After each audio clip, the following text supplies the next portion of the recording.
这就是我久违了的白兰。将军，你今天说的都对。本宫心中确实很不安。玉安宫中的形势，可能比你我想的更复杂。公主有什么话就说出来吧，说出来会轻松一些。我的王兄刚刚驾崩，贵丞相就把本宫从大梁接回来执政。之前王兄一直打压贵丞相，贵丞相势必会借此机会翻身，一展宏图。可是朝中王兄的党羽众多，即便本宫无心掌权，他们也是人心惶惶。所以说，这以后宫中的日子，怕是……公主，你看，你的白兰王朝多美呀！这些山川河流都是你的，百姓们，宫中的每一个臣子也都是你的。将军的意思是？白兰多年军力薄弱，无将可用，故外不可攻。目前，公主朝中无人，依附于贵家，内不可乱。公主回去之后呢，需要做好的是一个守字，守住你的江山，守住你的百姓，守住你自己。公主，难道你不是这么想的吗？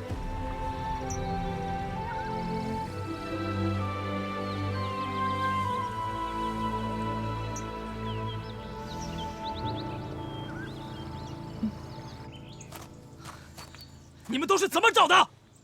好好的一个大活人，怎么就不见了？找不到公主，你们谁都别想活！是，贵将军，贵将军，禀报将军，马房少了2匹马，应该是何霞带着公主出去了。我从一开始就知道这小子一定有问题。传令下去，给我堵住所有的出境关口。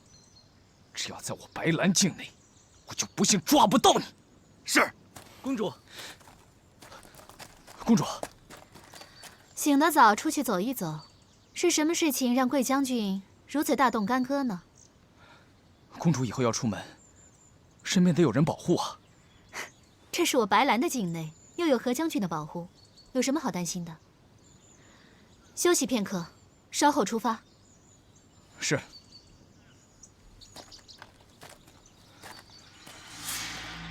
你们去哪儿了？我为什么告诉你啊？我警告你，别打公主的主意。你只是一条无家可归的流浪狗，公主只是可怜你而已。总好过讨厌。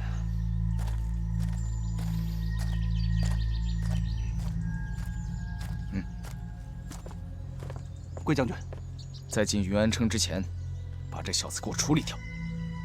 这小子还有点功夫，不要硬来。是。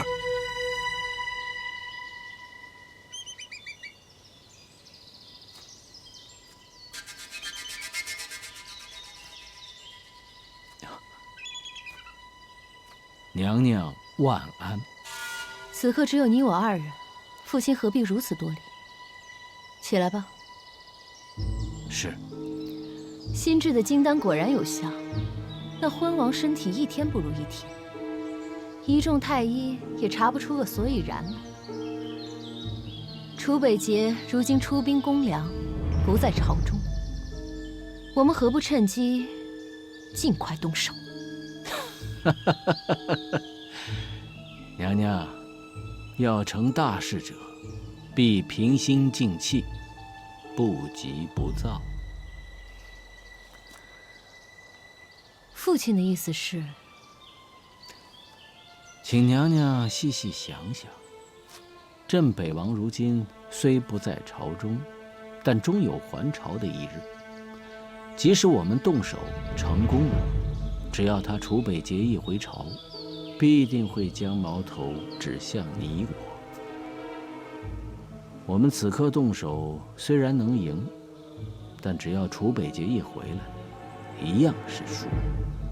所以，你我的难题不是陛下，而是楚北捷。你要杀了他，没有别的办法吗？那就要看娘娘到底是不是能够劝动楚北捷，让他为我们效命。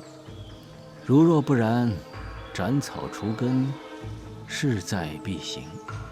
只是要除掉楚北捷，却是让人头疼至极。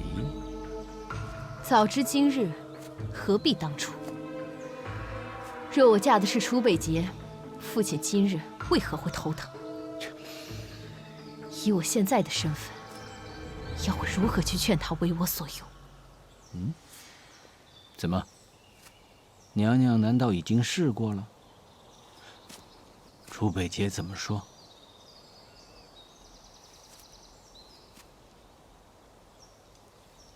你知道他是如何羞辱我的吗？娘娘息怒，是为父思虑不周，让娘娘受委屈了。娘娘如今是千金之躯，能够纡尊降贵去拉拢他，实在是天大的面子。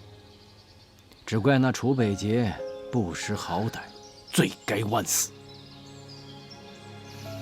娘娘放心，一切交由为父处理。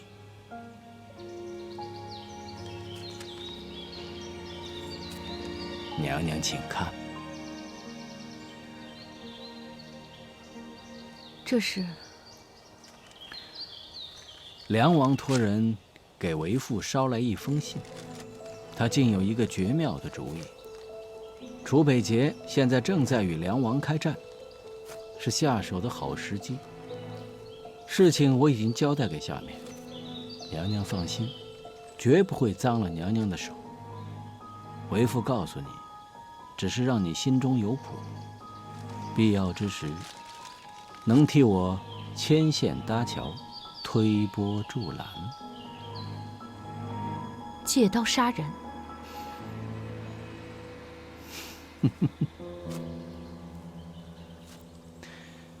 女儿啊，有一些事勉强不得，当断则断，当杀则杀。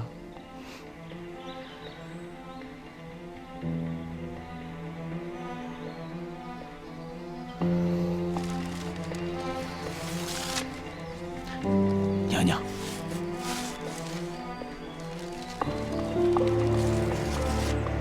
要留他做证据吗？楚北捷，都是你逼我的。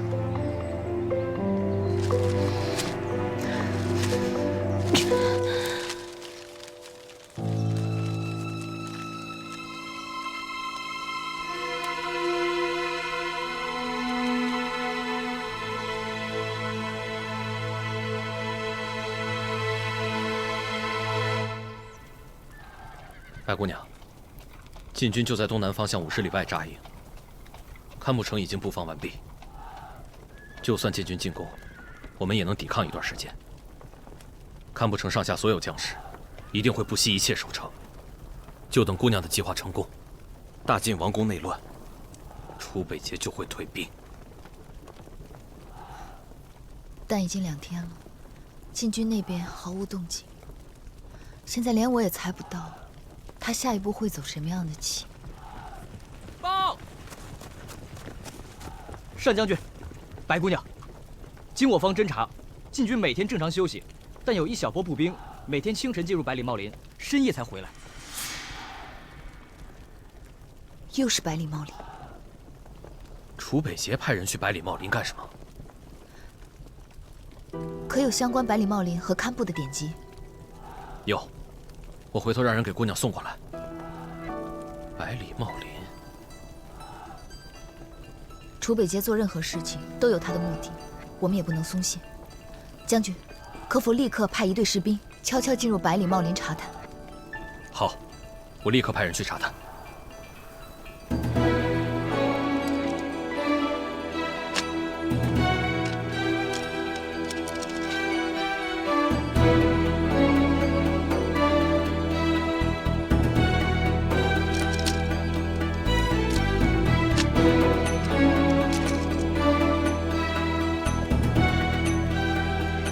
站住！怎么还有这么多书啊？这些书都是姑娘要的。还那边吧。哦。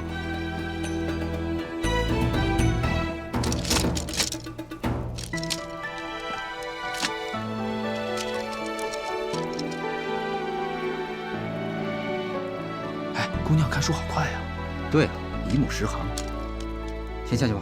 哦。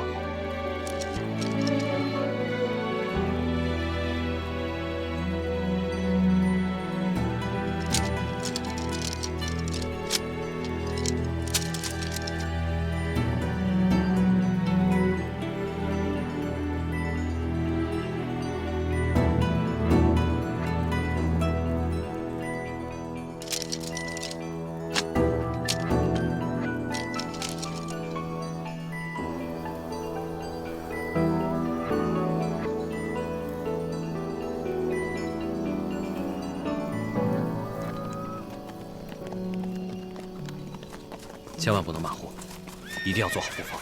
好，将军，白姑娘起了吗？白姑娘一夜未眠。什么？一夜未眠？我真担心白姑娘的身子挺不住啊。找到了，找到了！我知道了，是毒蜂。毒蜂？上将军，请看，这典籍中早有记载，百里茂林中有一种特殊的毒蜂，它毒性奇强，可以夺人性命。之所以生活在百里茂林，是因为百里茂林里有他最喜欢的三花树。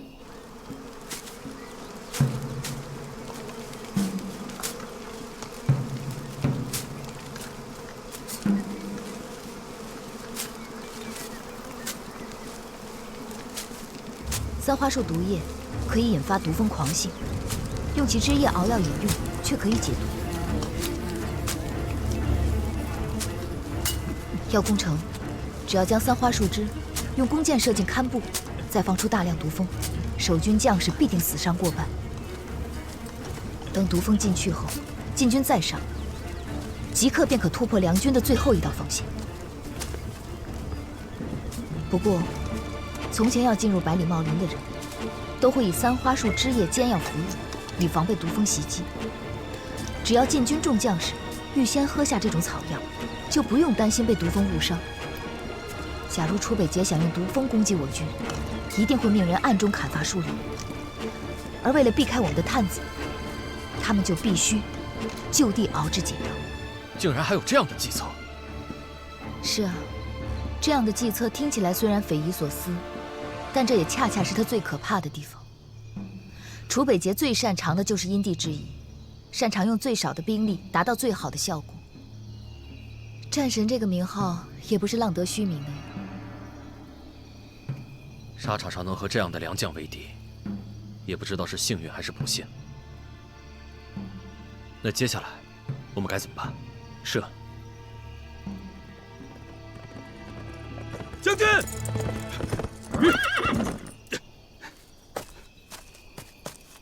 启禀上将军，末将已经查过了百里茂林，发现晋军在里面砍桑花树枝熬药，他们保留了树林的外貌，从外面看是完全看不出来的。被砍的树枝已经干了，怕是前几天已经开始了。果然如姑娘所料。传令，把百里茂林剩下的三花树全给我砍回来。是。不必了。熬制三花树枝只需要1天半的时间，若是他们从前天就开始砍树的话，恐怕早已经完工了。天已经快亮了。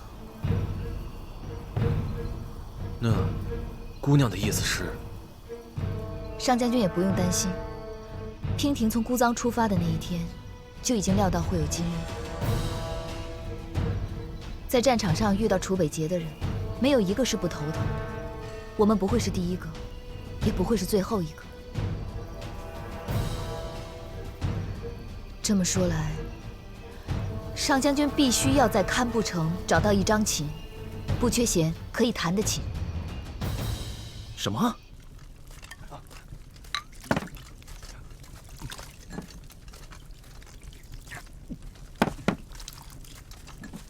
每个人都喝啊！是，好，都喝了。是，不然会被毒蜂蛰的。是，喝完之后去那边取剑。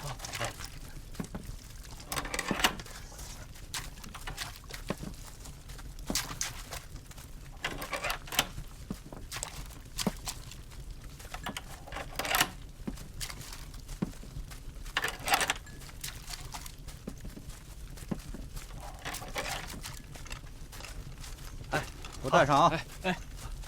来，你的。好，记住了啊，一定要听号令使用，明白吗？记住了啊！加一个，来，快！给我一个，快拿好，带上。好，这个，给，好，拿着，给。王爷，毒蜂性情凶猛，一旦攻击起来，恐怕连白姑娘都不能幸免。你真的要这样做吗？把剩下的解药都带上吧。不过我想应该用不上。昨夜梁军的探子入林侦查，说明他已经猜到了我的计策。只要他能猜出来，就一定能阻挡。既然他敢来堪布城，娉婷不会让我失望。王爷，时辰已到。我已经很久没有像现在这样热血沸腾、满心期待。今天一定是特别的一天。堪布攻城一役即将成为我永生难忘的一役，我志在必得。出发！是。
王爷，是否立即释放毒蜂啊？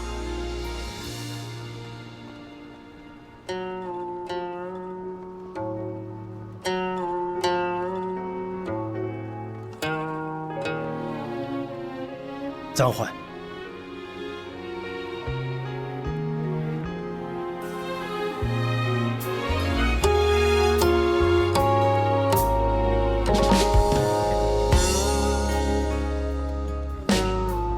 弦断了。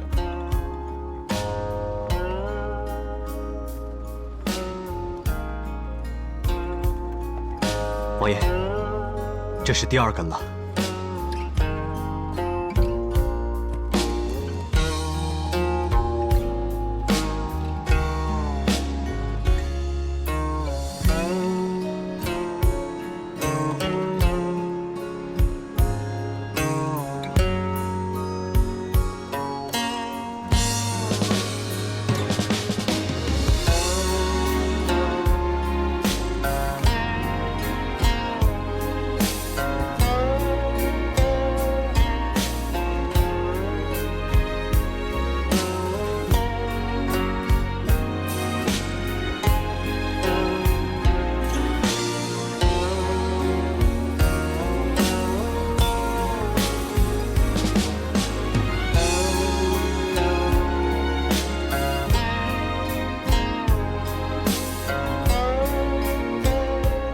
传令，退兵30里扎营。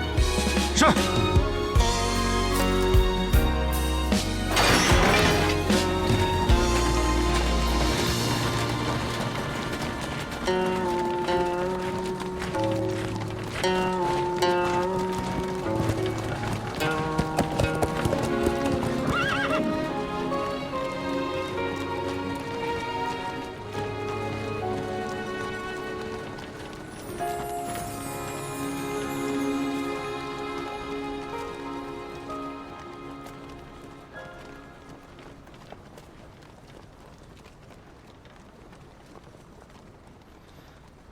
这就是你的御敌良策吗？早已活腻了吗？居然命你一人出现在我数万大军面前。我不在的时候，你就任凭他们这么糟蹋你吗？王爷，娉婷才是这一场仗的主帅，和泽隐将军没有任何的关系，又何来糟蹋一说呢？再说了，不管计策的好与坏，只要能让王爷退兵，就是好策。娉婷这不是做到了吗？攻心之计，胆大妄为。若是王爷真的在众目睽睽之下用毒蜂之计害死了娉婷，那恐怕就会激起梁军最后的热血。到时候，就算你们能拿下堪布城，城中的所有军民，恐怕都会让你们伤亡惨重的。再说了，若是梁国百姓知道我一介女流之辈，为了保护堪布城而被你残忍杀害的话，想必梁国所有的百姓和将士都会奋起反抗的。哀兵之勇，王爷，你要比我更清楚吧？如果激起了一国人民的热血，就算有再强的兵，怕是王爷也镇不住。所以你就以身犯险。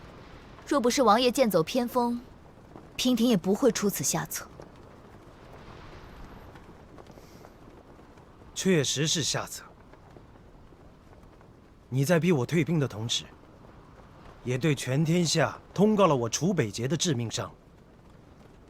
经此一战，所有人都会知道，我楚北节心之所爱，无论做什么事情，我都绝对不会让白娉婷成为我的牺牲品。你是谁？真北王命我来送你上路。不会让我成为牺牲品。娉婷原以为王爷之言句句真心，没想到也只能付之一笑。王爷如此哄我，难道是因为怕输吗？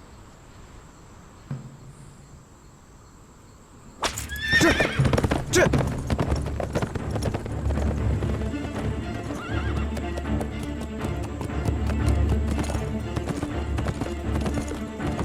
本王问你，晋梁大战与你何干？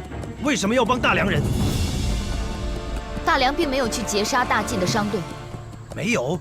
没有。看来你已经知道谁是这场战争的幕后推手。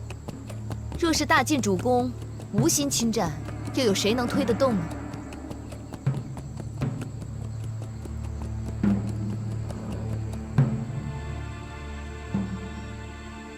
我们各为其主，立场不同，我也不逼你。这一局你赢了，我输给你3个时辰。下一次，我一定会来亲手生擒你。娉婷一定会竭尽全力，不让王爷失望的。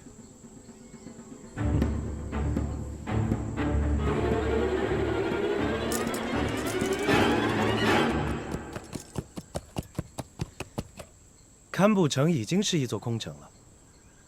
而梁军也转移到百里茂林。你的空城计已经唱完了，还一个人留在这里干什么？这里离百里茂林不近，上马吧，我送你一程。多谢王爷好意，不用了，娉婷自己会走。 3个时辰之后，我们才是敌人。到时候我可不会手下留情。嗯。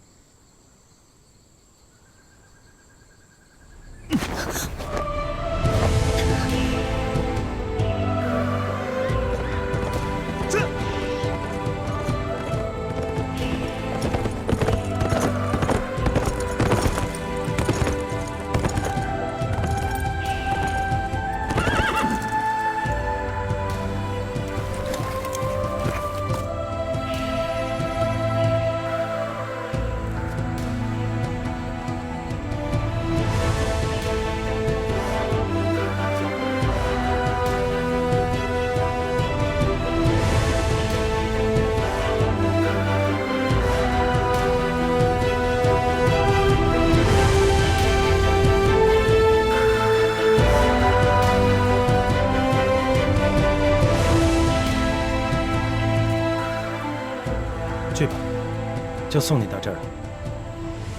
我不跟泽英打招呼了，反正很快就能见面。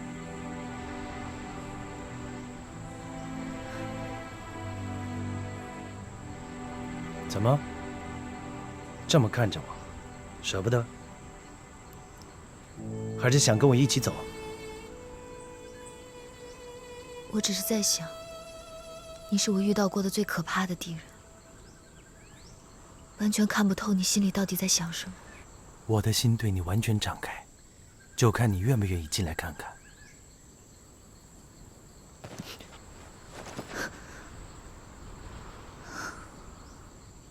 你看，你都不愿意来看，却抱怨看不透我心里在想什么。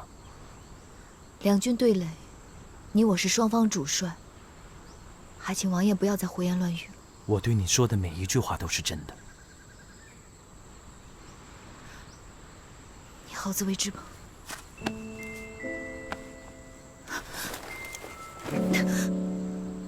放开！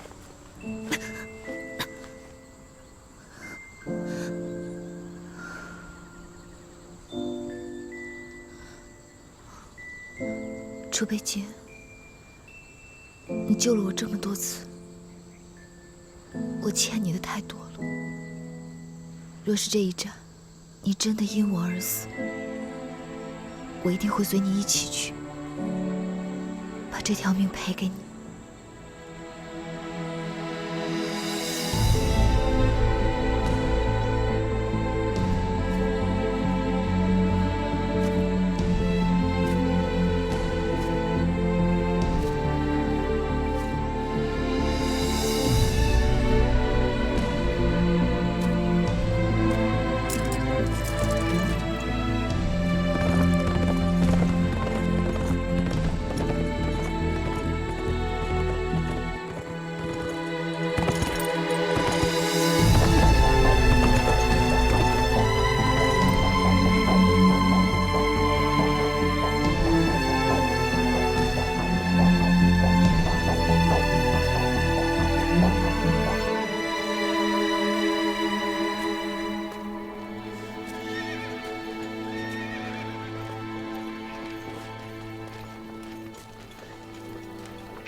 回来了。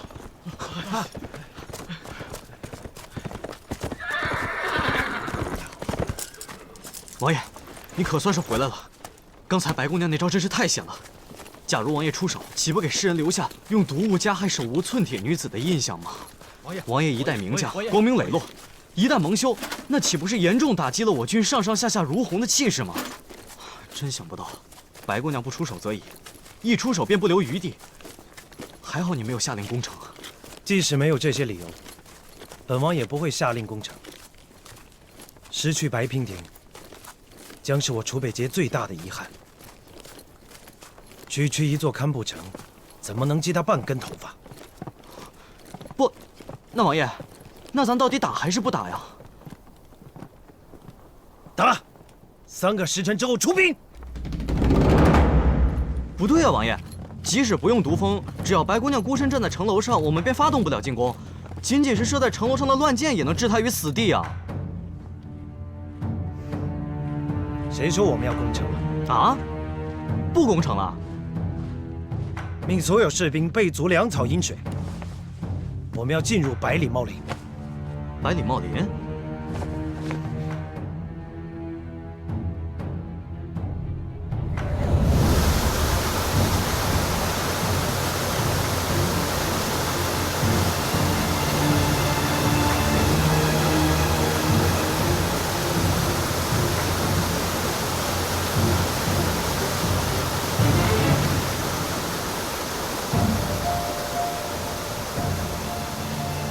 漠然，如果换成了你是梁军主帅，你会怎么应对晋军？王爷，行军打仗在外扎营，向来都选择靠近河流小溪的地方。为了方便士兵战马取水饮用，会抢先站稳水源，在水中下毒，让敌军失去战斗力。之后再利用山林掩护，分拨游击，阻止我军上山。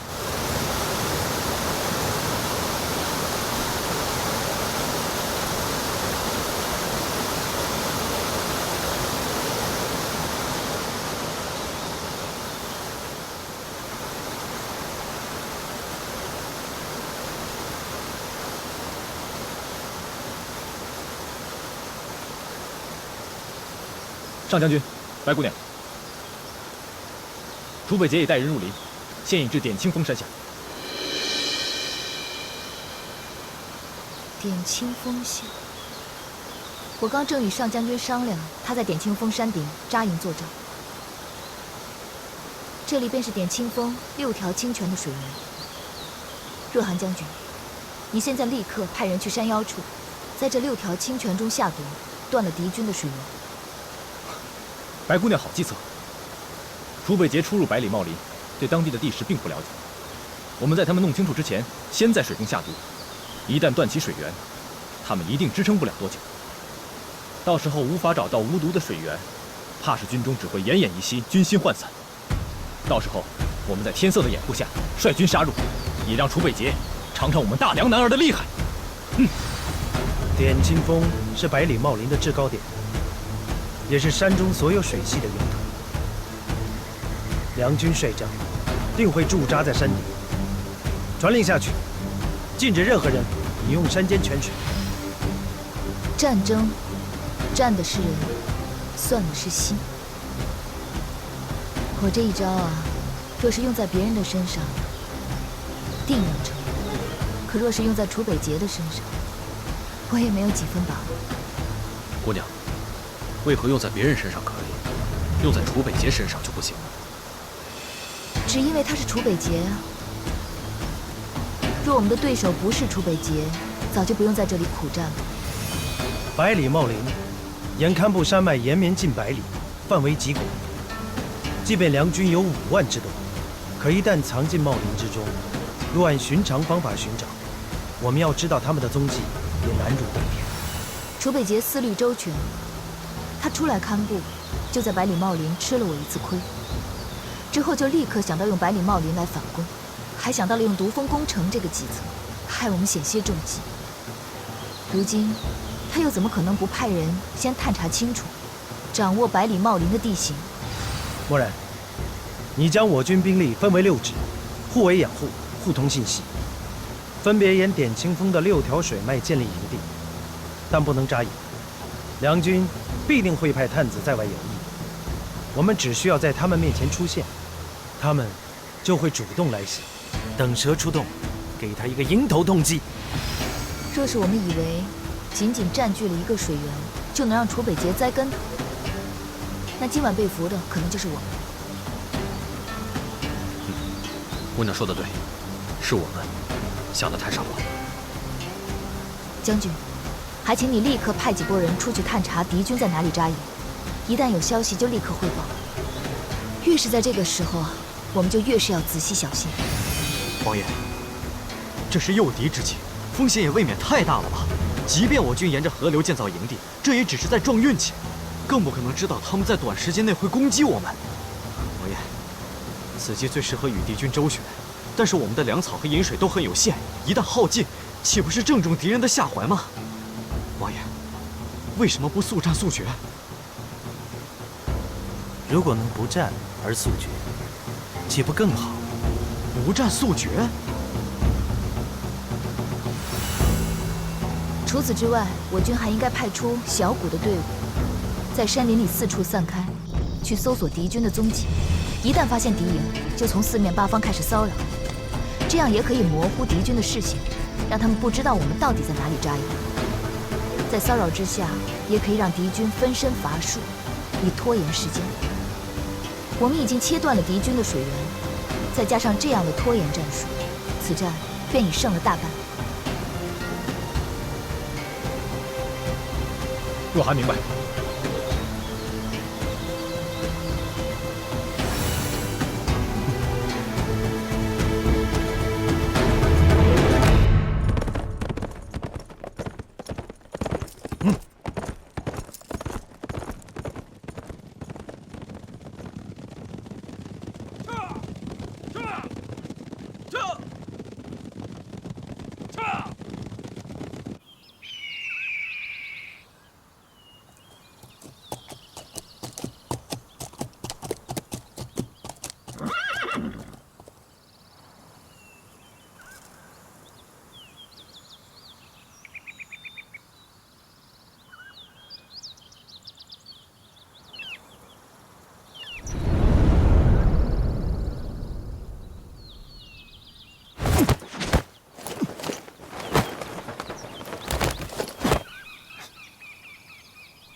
白姑娘，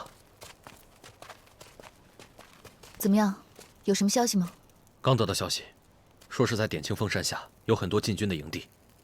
我跟若寒将军商量过之后，决定突袭营地，探清虚实，结果却扑了个空。扑空？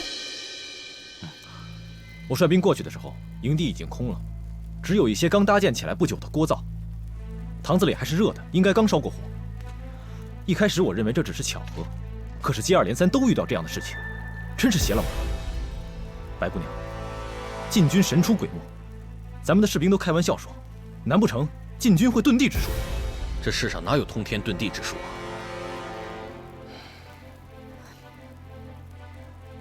不对。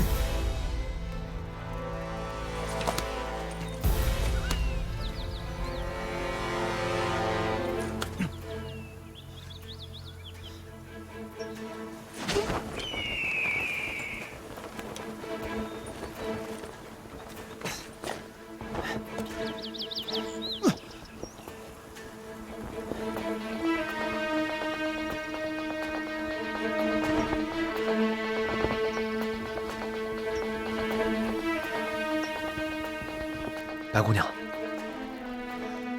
他们一定是在掩护谁？掩护？掩护？道理很简单，若他们真的是在安营扎寨，而我们又是突袭，他们不可能事先得知跑得这么干净，这分明就是诱敌周旋之计。白姑娘的意思是，禁军不打算跟我们交锋，而是在跟我们周旋。正是。楚北捷不想与我军正面交锋，可他们的手里又没有了洁净的水源，只有粮食，他们也撑不了多久。拖延对敌军来说并非上策，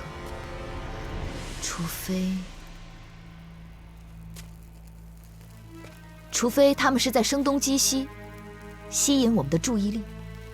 他们到底是在掩护谁呢？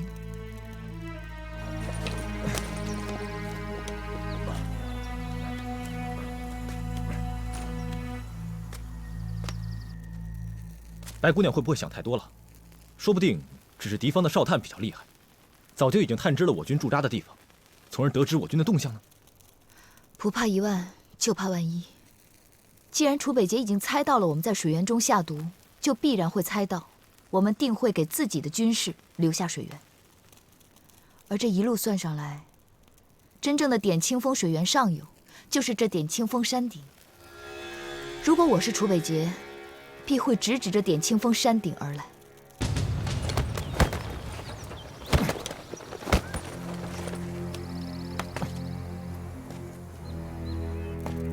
可点青峰的半山腰早已埋伏着我们的人，若楚北捷带人上山，立刻会被发现，又何来掩护之说？上将军，这点清风除了我们的步兵之处，还有没有别的路可以上山顶？有，云崖索道。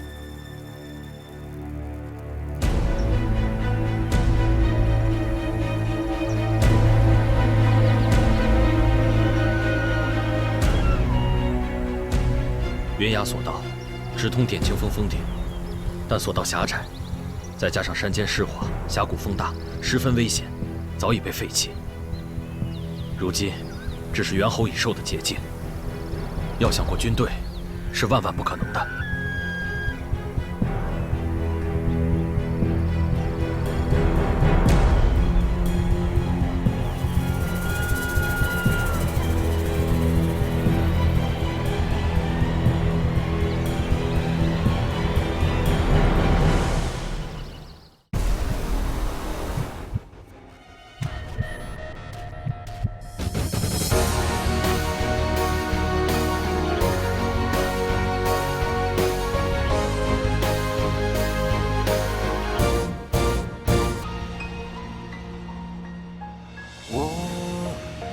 藏着目光，待天下风起云涌是狂放。